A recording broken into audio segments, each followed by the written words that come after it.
तेरे पास ये black card कहाँ से आया? कामिनी ने कहा और अभिनव के हाथ से कार्ड लेके ध्यान से देखने लगी। उस पर अभिनव गढ़वाल नाम लिखा था। कामिनी ने हैरानी से अभिनव ने देखा और बोली, तू तो अभिनव कुमार तीनों था, फिर ये गड़बड़ कैसे हो गई? ये कैसा खेल खेल रहा है से? अभिनव ने उसके हाथ से अपना कार्ड लिया और बोला, मेरा सरनेम गढ़वाल से, कुमार मेरे नाम के आगे अनाथ आश्रम वालों ने लगा दिया था क्योंकि उन्हें मेरा असली सरनेम पता ना था। अच्छा, तो तुझे भी अपना सरनेम पता ना था? अनाथ आश्रम में तेरी याददाश्त चली गई थी क्या? हरीश ने तंज कसते हुए पूछा। अभिनव ने उसे घूर के देखा और बोला, मेरे साथ जो हुआ, अगर वो तेरे साथ होता तो याददाश्त के साथ साथ तू भी कब का चल बसा होता। पर अब मैं चलूं। अभिनव की ये तेवर देख किसी की कुछ बोलन की हिम्मत ना हुई। कोई हाँ में सिर भी ना हिला पाया कि वो जा सके। ऐसे में अभिनव खुद ही वहां से निकल गया। अभिनव जैसे ही अपनी गाड़ी के पास आया, उसे फिर से अनन्या की चिंता सताने लगी। उसे समझ नहीं आ रहा था कि अब उसे क्या करना चाहिए। अनन्या की गाड़ी पार्किंग में नहीं थी। अभिनव समझ चुका था कि वो घर जा चुकी है। ऐसे में अभिनव भी गाड़ी में बैठा और अनन्या के घर जाने के लिए निकल पड़ा। जैसे ही वो अनन्या के घर पहुंचा और गाड़ी पार्क की, तो उसने देखा कि वहां गहरे नीले रंग की एक गाड़ी खड़ी थी। बोलिन की गाड़ी तो नहीं थी, लेकिन उसे देखकर लग रहा था कि किसी रईस आदमी की गाड़ी है। उसी के बगल में अनन्या की गाड़ी भी खड़ी थी। अभिनव ने ज्यादा दिमाग नहीं लगाया और घर के अंदर घुस गया। जैसे ही वो अंदर गया, उसे अजीब सी डिओड्रेंट की महक आई। ऐसी खुशबू उसने इस घर में पहले कभी नहीं सूंघी थी। तुम्हारा बहुत बहुत शुक्रिया। अगर तुम नहीं होते तो पता नहीं आज क्या होता। इतने में अभिनव को राजीव की आवाज सुनाई दी। पता नहीं वो किससे बात कर रहा था। अभिनव अंदर पहुंचा तो उसने देखा कि एक लंबा सा आदमी राजीव और शर्मिला के सामने खड़ा था। उसकी पीठ अभिनव की तरफ थी। इस वजह से अभिनव उसका चेहरा नहीं देख पा रहा था, लेकिन शर्मिला के चेहरे पर फैली मुस्कान देखकर अभिनव समझ गया था कि वो उस लड़के को बहुत पसंद करती है। ठीक है, तो अब मैं चलता हूं, उस लड़के ने कहा और अभिनव की तरफ पलट गया। जैसे ही शर्मिला की नजर अभिनव पर पड़ी, उसके चेहरे के भाव बदल गए। उसने कड़वी जुबान में अभिनव से कहा, ये चिराग है। जब तुम शराब के नशे में धुत थे, तब इसी ने उस गुंडे से अनन्या को बचाया था। ये सुनकर अभिनव चिराग की तरफ देखने लगा। उसने चिराग के बारे में बहुत सुना था, लेकिन आज पहली बार सामने देख रहा था। उसके कद और अभिनव के कद में ज्यादा फर्क नहीं था।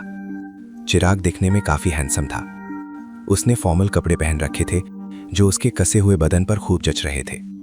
उसे देखते ही अचानक अभिनव के मुंह से निकला, कैसे कैसे मतलब?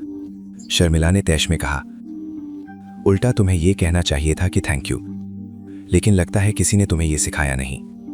अभिनव का माथा चक्कर खा गया। सारी मेहनत उसी ने करी थी और सारा क्रेडिट चिराग ले जा रहा था। इससे पहले कि वो आगे कुछ कह पाता, शर्मिला मुस्कुराते हुए बोली, चिराग इस घर का दामाद बनने वाला से। इस पर अभिनव बोला, पर आपकी तो एक ही बेटी से, तो फिर ये किससे शादी करेगा? बेवकूफ, शर्मिला झल्लाई, मेरी जो एक बेटी से उसी से ये शादी करेगा। ये सुनते ही चिराग के चेहरे पे हंसी आ गई। उसने हाथ मिलाने खातिर अभिनव की तरफ हाथ बढ़ाया और बोला, नमस्ते। अभिनव ने भी उससे हाथ मिलाया, पर उसका हाथ जोर से दबाते हुए बोला, तन्ने पता है कि अनन्या पहले से शादीशुदा से और उसका पति मैं हूं। इसके बाद अभिनव ने उसका हाथ और जोर से दबाया, जिससे चिराग का हाथ दुखने लग गया। ये देख के शर्मिला बोली, क्या कर रहा है? जान से मार दोगे क्या बेचारे को, गुंडे कहीं के? अभिनव ने चिराग का हाथ छोड़ दिया। शर्मिला आगे बोली, तू क्या समझे से? ये भी तेरी तरह हर जगह लड़ाई करता फिरे से। ये एक बढ़िया, सभ्य और खानदानी छोरा से। अनन्या तेरी बीवी को नहीं से। तू अपने आप में उसका पति मान सके से, पर वो टेम्परेरी से। परमानेंट पति तो चिराग ही बनेगा। चल चिराग, शर्मिला बोली। मन ने गहरा के मुंह लगना पसंद कोनी से, और वो चिराग ने अपने संग वहां से ले गई।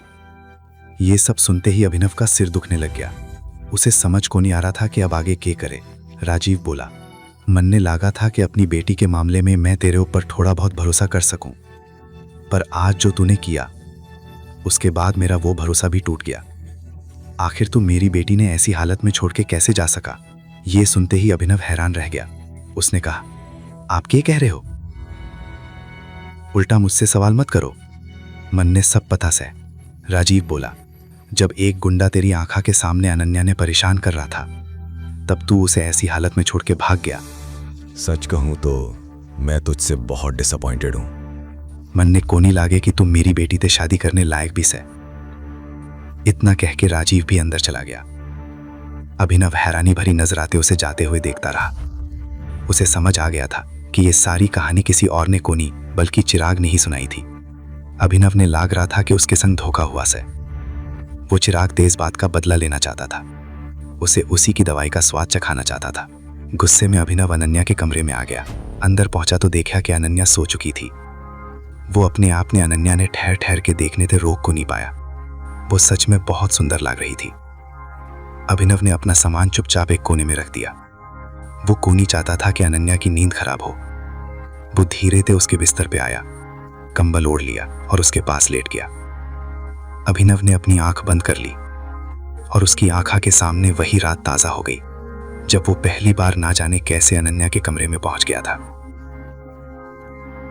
अब आगे क्या होने वाला से कि अनन्या और अभिनव की ये नजदीकी उन्हें एक दूसरे के दिल में जगह बनाने देगी, कि अभिनव और अनन्या ने एक दूसरे से प्यार हो जाएगा और अभिनव चिराग के संग के करने वाला से। पूरी कहानी सुनने खातर डाउनलोड करो पॉकेट FM ऐप इब्बे। लिंक नीचे डिस्क्रिप्शन में है।